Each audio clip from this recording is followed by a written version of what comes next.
Hi అండి, అందరికీ నమస్కారం. వెల్కమ్ టు ఈ అమ్మ చేతి వంట. ఈరోజైతే మన ఇంట్లో లక్ష్మీదేవి స్థిరంగా ఉండాలి అంటే మన ఇంటి ముందు మనం ఉదయం లేవగానే బ్రహ్మీ ముహూర్తంలో లేచైతే ఈ పనులు చేసుకుంటే మన ఇంట్లో లక్ష్మి అయితే తాండవం చేస్తుంది. అలాంటి పనులు అయితే ఈరోజైతే నేను 4 o'clock అంతా లేచేసి, ఇక్కడ చూసారా నేను చేసే మంచి పని ఏమంటే ఒకరోజు మార్చి ఒకరోజు చీమలకైతే పంచదార కలకండ అనేవి ఆహారంగా అయితే వేస్తూ ఉంటాను. అవి తినడం వల్ల మనకు ఎన్నో జన్మల పాపాలు అయితే పోతాయి. మనం అందరికీ అన్నదానం చేయలేనప్పుడు ఇలా చీమలకి వేస్తే కూడా మనం అంతమందికి అన్నదానం చేసినంత పుణ్యఫలం అయితే వస్తుందనేసి నేను చాలా చోట్ల విన్నాను. అందుకే నేను ఎప్పుడూ ఇంటికి కుక్కలు వచ్చినా చీమలు వచ్చినా వాటికి పంచదార అయితే వేస్తూ ఉంటాను. మరి రావి చెట్టు మొదట్లో, వేప చెట్టు మొదట్లో, పుట్ట దగ్గర, దేవతా వృక్షాలు ఉన్న దగ్గర అయితే బియ్యం పిండి పంచదార వేయటం వల్ల మనకున్న ఆర్థిక సమస్యలన్నీ తొలగిపోతాయి. ఇంటి ముందర కల్లాపు అయితే చల్లుకొని వాకిలంతా తోసేసి ముగ్గు అయితే పెట్టుకునేసినాను. ఈ విధంగా 4 గంటలకే లేచి ముగ్గు పెట్టుకుంటే మన ఇంటికి అనేది ఒక పాజిటివ్ ఎనర్జీ అయితే వచ్చేస్తుంది. ఈ పాజిటివ్ ఎనర్జీ వల్ల మనకున్న గృహంలో ఉన్న నెగిటివ్ అంతా అయితే తొలగిపోతుంది. ఇప్పుడైతే కల్లాపు చల్లి ఇంటి ముందర ముగ్గేసి చెత్త తోసి ముగ్గు అయితే పెట్టుకొని స్నానం చేసి దీపాలు అయితే కూడా పెట్టుకున్నాను. శివుడికి అయితే కూడా మనకున్న దోషాలు పోవాలి అంటే ఇంట్లో చిన్న శివలింగం ఉంటే మనం ఇంట్లో రోజు ఒక చేదైన చిన్న బంగారం ముక్క నీళ్ళల్లో వేసి అభిషేకం చేస్తే మనకున్న ఆర్థిక సమస్యలన్నీ కొద్ది రోజుల్లోనే, ఈ విధంగా 40 రోజులు చేయడం వల్ల అయితే ఆ కొద్ది రోజుల్లోనే మనకు ఆర్థిక సమస్యలన్నీ తొలగిపోతాయంట. అందుకనేసి అయితే నేను బ్రాహ్మీ ముహూర్తంలోనే నా దగ్గర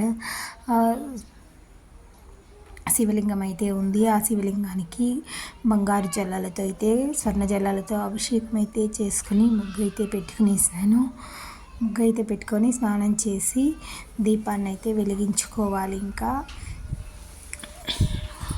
ఇంటి ముందర ఒక చిన్న ముగ్గు బియ్యం పిండితో అయితే నేనైతే ముగ్గు బియ్యం పిండితోనైతే వేస్తాను. ముగ్గు పిండి అయితే తీసి వేసేది లేదు, ఎందుకంటే బియ్యం పిండికి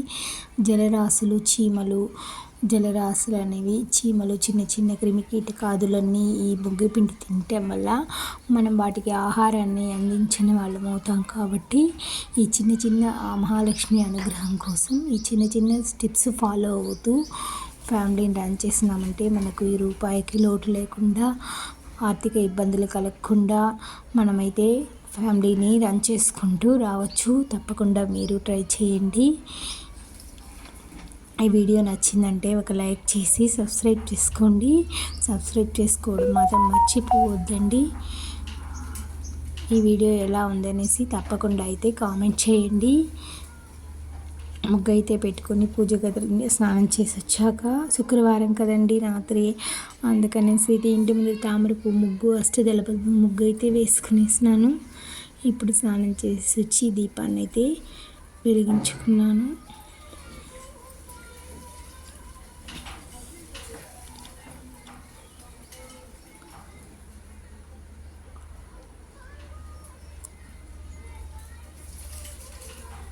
ప్రతిరోజు మాది ఉత్తర గుమ్మం అండి. ఉత్తర వైపు ఎప్పుడు శుభ్రంగా పసుపు కుంకుమలతో కలకల్లాడుతూ ఉండాలని అయితే నేను ఎప్పుడు ఉత్తర ముగ్గులో పసుపు కుంకుమ అయితే వేస్తూ ఉంటాను. ఈ పసుపు కుంకుమ వల్ల మన ఇంటికి ఒక లక్ష్మీ కళ అయితే వస్తుంది. ఆ లక్ష్మీ కళ వల్ల మహాలక్ష్మీదేవి మన ఇంటికి అయితే ఆహ్వానించినట్లు అవుతుందనేసి ఎప్పుడు ఈ అలవాటు అయితే నేను చేసుకుంటూ ఉంటాను. ఉత్తర గుమ్మంలో చేయటం వల్ల పసుపు నీళ్ళు చల్లడం వల్ల, పసుపు కుంకుమ వాడడం వల్ల మహాలక్ష్మి అనుగ్రహం అయితే కలుగుతుంది.